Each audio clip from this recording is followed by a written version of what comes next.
Hello viewers and my dear students. Welcome to my channel. I'm Hashim Ali Khan.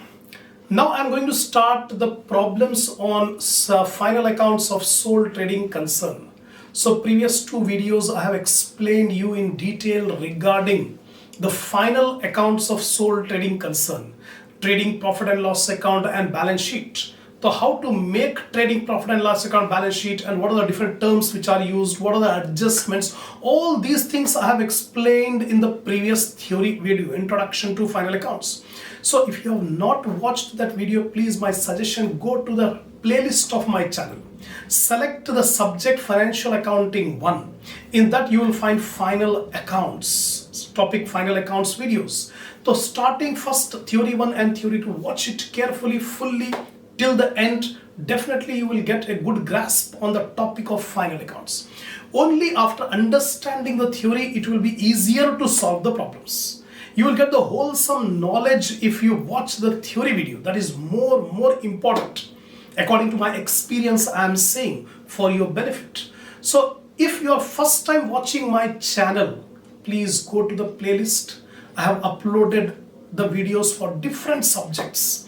Advanced accounting, financial accounting, cost accounting, corporate accounting, investment management, financial management, business statistics, so many subjects videos I've uploaded. Select your concerned subject, watch the video, get a complete command, confidence on your subject. Now I'm going to start the problems on final accounts of sole trading concerns. First, I'm beginning with short problems. So I hope my regular viewers have already taken a hard copy of the problems. I have provided the problems in the link under my description. So go to the link, take a hard copy of the problem and keep it ready before watching the problems. Now I'm going to start the first problem. See the very first problem. Ascertain the gross profit from the following figures. We have to find out the gross profit. The gross profit will be ascertained by making trading account. I have explained you in detail regarding how to make the trading account. So we have to prepare a trading account to find out the gross profit. What information is given? Opening stock of goods, closing stock of goods, purchases, purchase return, sales, sales return, carriage inward, carriage outward, freight, duty and clearing charges, rent and taxes. This is the information given. From this information we are required to find out the gross profit by making trading account. The previous theory video I have explained you in detail. In trading account, debit side we take opening stock and purchases. Credit side we take sales and closing stock. These four items are compulsory there in every problem. What are the four items? Debit side, opening stock, purchases. Credit side, sales and closing stock. If there are purchase returns, then it will be deducted from purchases. If there are sales return, it will be deducted from sales return. After taking these four items, the other items which may be debited to trading account are direct expenses. So direct expenses are carriage inward, freight, duty, clearing charges, wages, factory rent, coal, gas and water, motive power. These are all the expenses, direct expenses which are debited to trading account. I have given the format. I have explained you in detail in the previous video. So here in our problem we are given carriage inwards, so we'll take it on the debit side. Carriage outward is also given, don't take.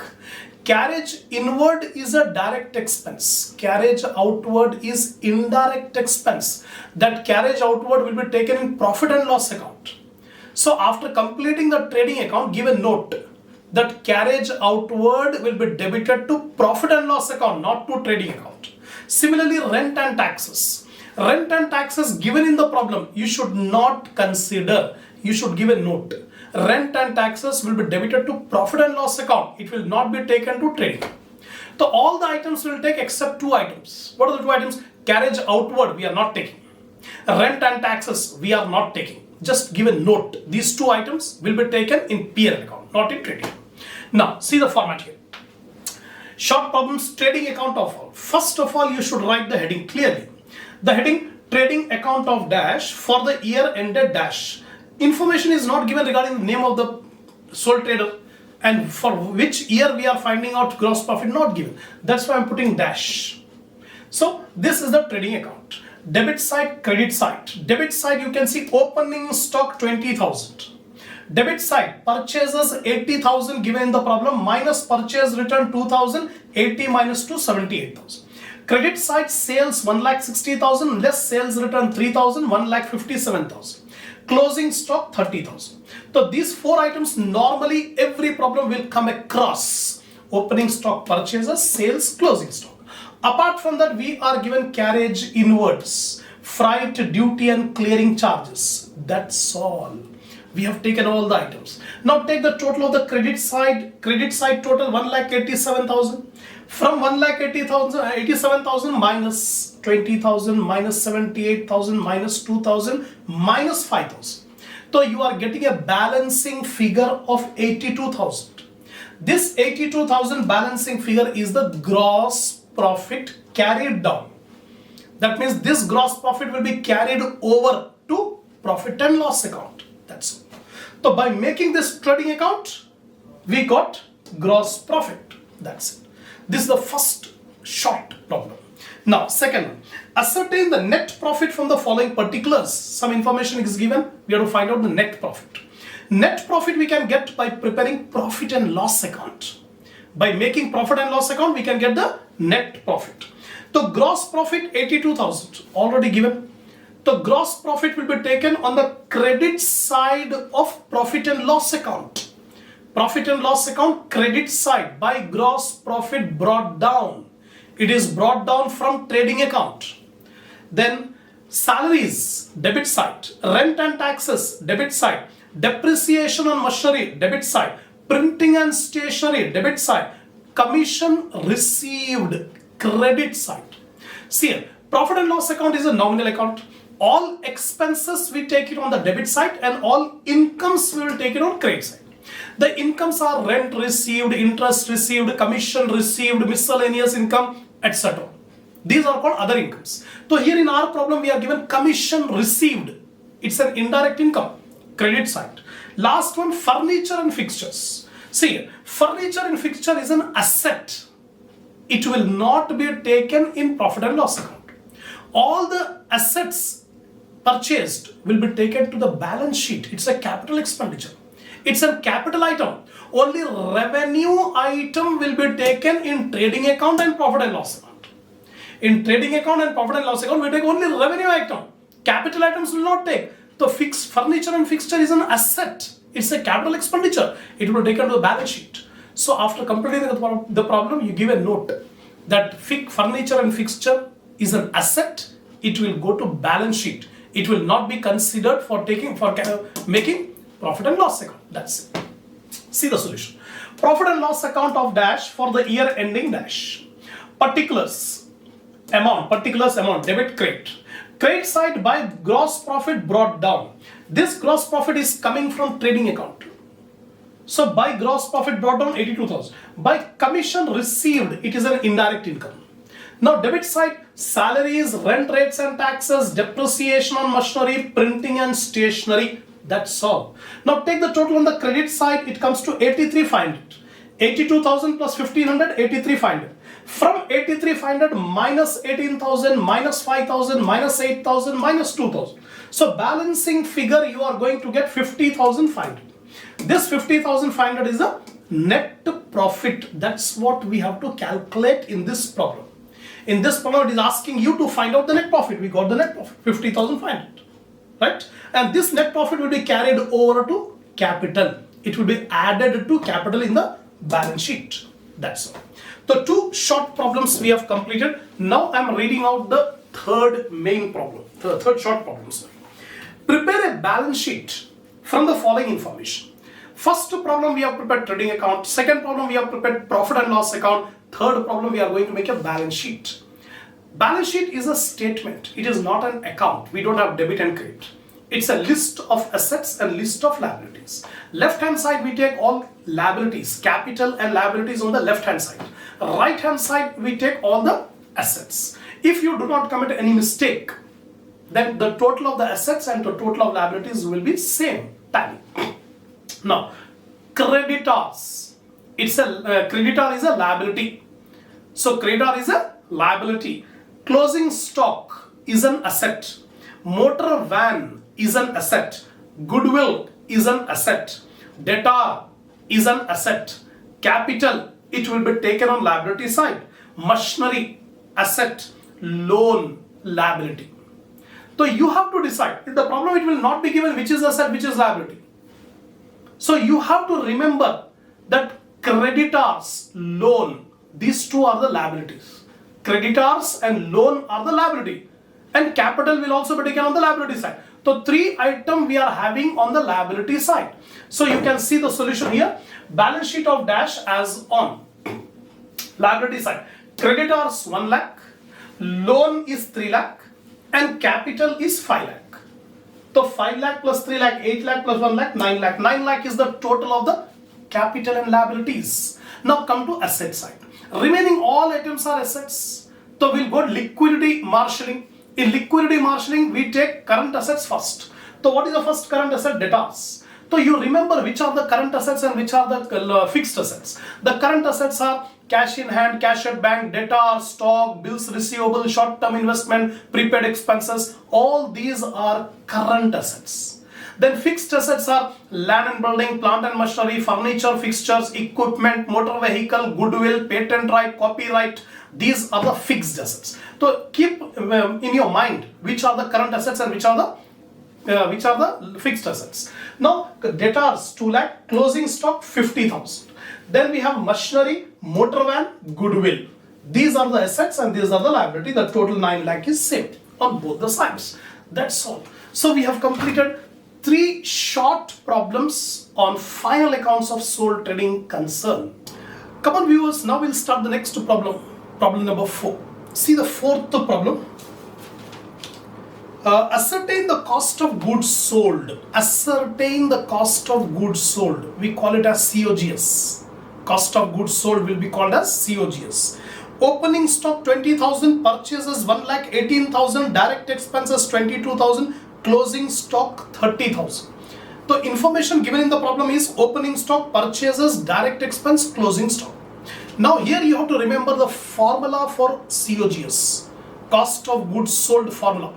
The formula is COGS is equal to opening stock plus purchases plus direct expenses minus closing stock. Again I repeat, opening stock plus purchases plus direct expenses minus closing stock. So here you can see the ascertainment of cost of goods sold, COGS. COGS is equal to opening stock plus purchases plus direct expense minus closing stock. Right? So information given in the problem, opening stock 20,000 given, purchases are given 1,18,000, direct expenses are given 22,000 and closing stock is given 30,000. So 20,000 plus 1,18,000 plus 22 plus minus 30. The cost of goods sold we got 1,30,000. That's it. So in this problem the only thing is you have to remember the formula. Right? Next, problem number 5. See the fifth problem.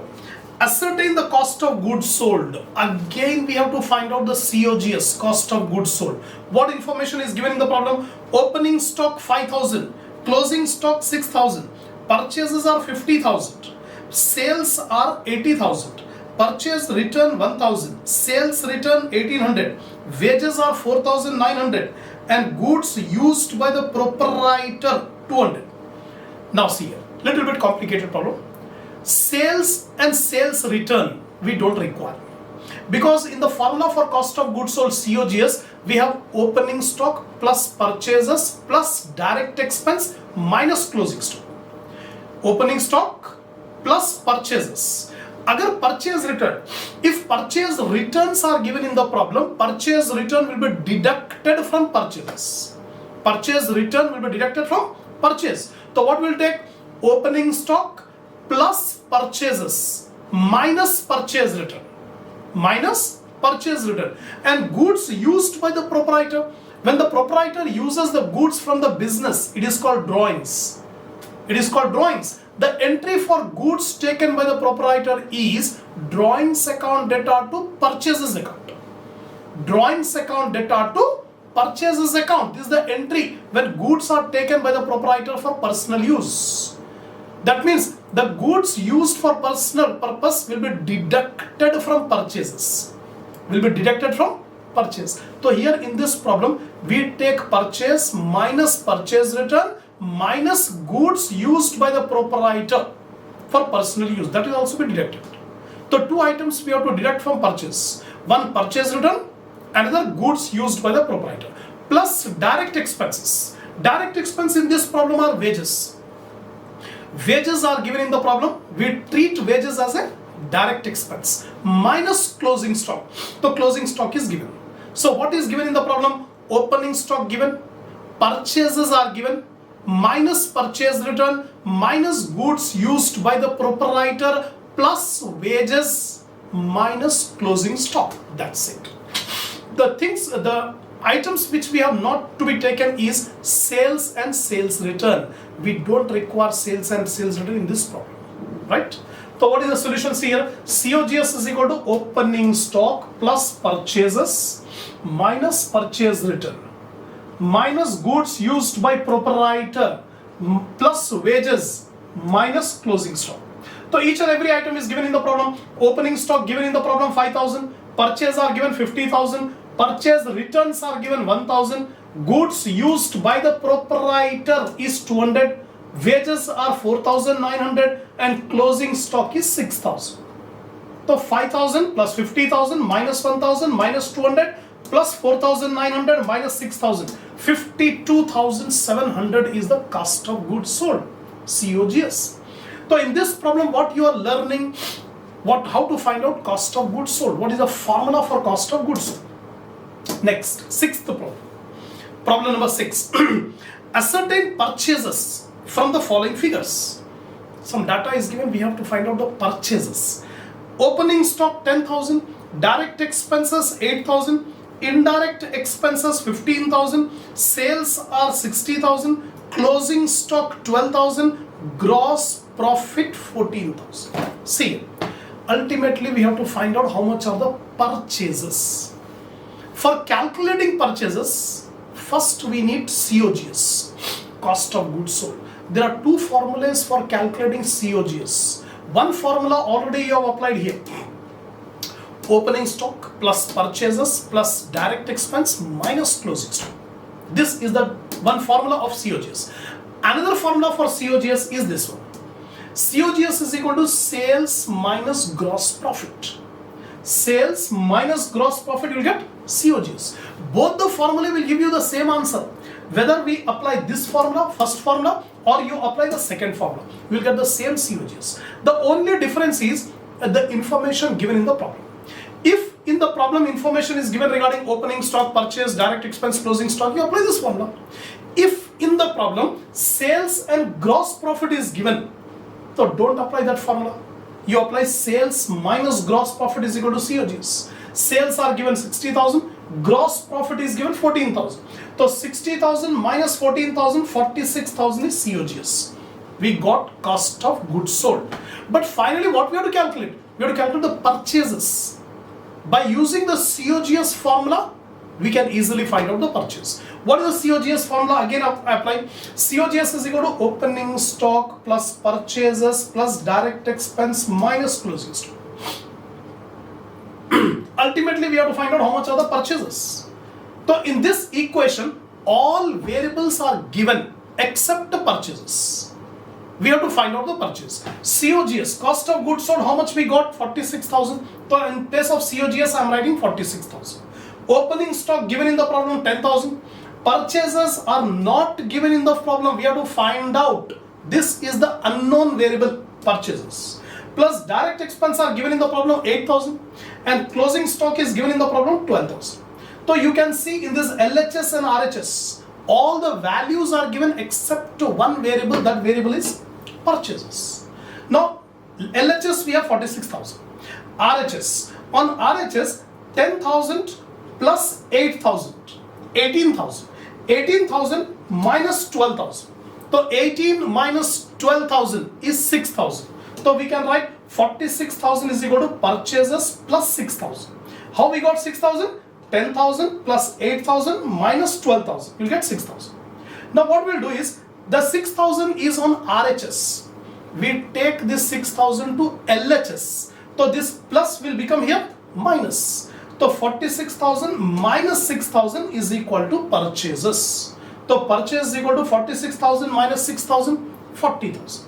So finally it is asking you to calculate purchases. We got the purchase 40,000. So how to directly we cannot calculate purchase 40,000. First we need to calculate COGS. After getting the COGS, apply the formula for COGS and find out the purchases. That's it. This is the end of problem number 6. Now I am reading out problem number 7. See, pass necessary adjustment entries to the following. It is asking you to pass adjustment entries to the following.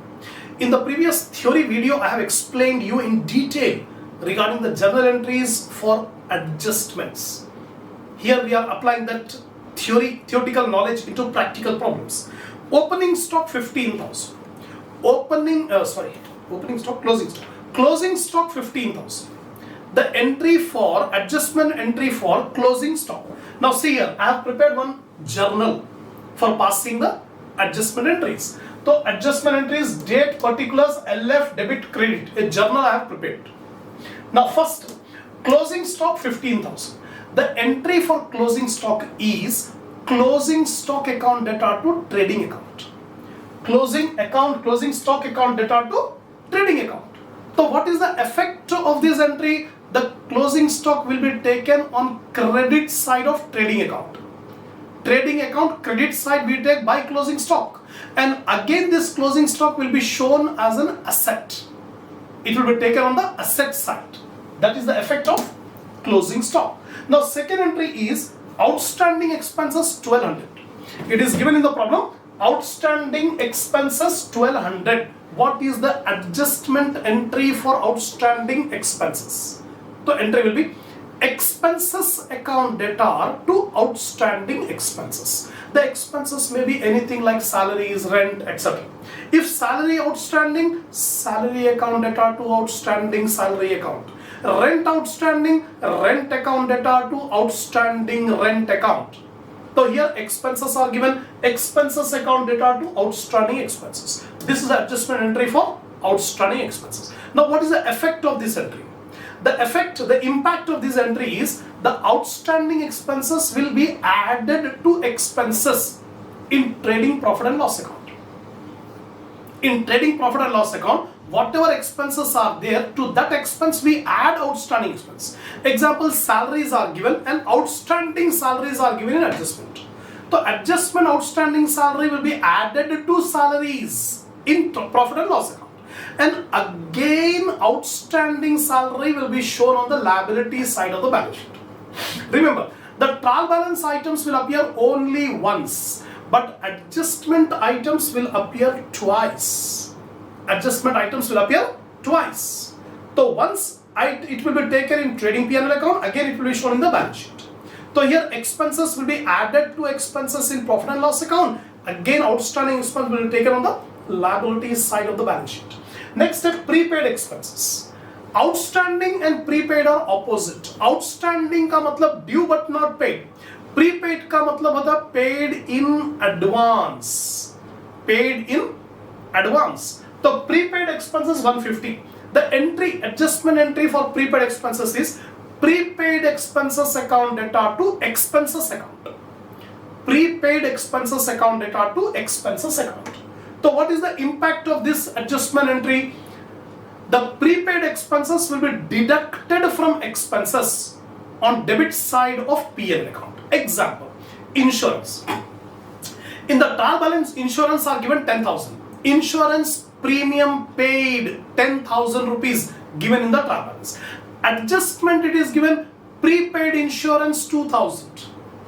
In that 10,000 rupees insurance paid, 2,000 rupees are prepaid insurance paid in advance. So what is the impact? This 2,000 rupees prepaid insurance will be deducted from 10,000 on the debit side of profit and loss account. So P&L account debit side, insurance 10,000 minus prepaid insurance 2,000, outer column 8,000. Then this 2,000 rupees prepaid insurance will be taken on the asset side of the balance sheet. That is the impact. Next, interest accrued rupees 500. What do you mean by interest accrued? Interest earned but not received. Interest earned but not received. It is the income of the current year, but we have not received it. We may receive in the next year. That is called interest accrued. The entry for interest accrued is interest accrued account data to interest account. Interest accrued account data to interest account. What is the impact of this entry? Interest accrued will be added to interest on the credit side of profit and loss account. In profit and loss account credit side, interest received add interest accrued. Agar trial balance, in the trial balance interest received is given 10,000. Adjustment it is given interest accrued is 2,000. So 10,000 rupees interest received and 2,000 rupees interest accrued, which is given in the adjustment. So this 2,000 will be added. Profit and loss account credit side, by interest received 10,000, add accrued interest 2,000, outer column 12,000. And this 2,000 interest accrued will again be taken on the asset side of the balance sheet. This is. Next, premium received in advance. Premium is an income. Here premium received it is saying. So premium is an income. So premium received in advance. So it is not a current year's income. We have received the income, but this income does not belong to the current year. It will belong to the next year. It will belong to the next year. So income premium received in advance. The entry will be premium account data to premium received in advance. Premium account data to premium received in advance. Example. In the problem trial balance it is given premium received. Profit and loss trial balance it is given premium received. Credit balance it is showing 10,000. Adjustment it is saying premium received in advance 2,000. तो 10,000 rupees जो premium receive करे उसमें 2,000 रुपए premium advance में receive कर लिए, आने वाले साल का नेक्स्ट ईयर का निकाल देंगे. We need only the income of the current year. We should not take the income of the next year, right? So profit and loss account credit side, by premium received 10,000 minus premium received in advance 2,000. 10,000 minus 2,000, 8,000 in the outer column. Again this premium received in advance 2,000 will be shown on the liability side of the balance sheet. Will be shown on the liability side of the balance sheet. Next one, last one. Provide rupees 400 for reserve for bad and doubtful debts. So 400 rupees we have to make a provision for bad and doubtful debts. So entry will be profit and loss account data to reserve for bad debts. We can call it as reserve for bad debts or provision for bad debts, means same. So profit and loss account data to reserve for bad debts. What is the impact of this entry? In profit and loss account debit side we take reserve for bad debts or provision for bad debts. The other impact is this reserve for doubtful debts will be deducted from debtors on the asset side of the balance sheet. Asset side of the balance sheet, subtract reserve for bad debts. That's it. So this is the end of problem number 7. So far we have completed 7 short problems on final accounts of sole trading concern. I have applied my full knowledge in explaining you about all the different concepts which are used in final accounts. I have explained you in detail the adjustment entries. I have explained the COGS, how to find out the cost of goods sold in different situations. So if you are satisfied with my lecture, give a like to the video and give your special comments. I'm waiting for your comments, whether you can be able to understand or not. And share this channel in your group, in your friends, so that more students can get the benefit from this channel. Okay, we'll continue this. Next video, I'll take up the next problem.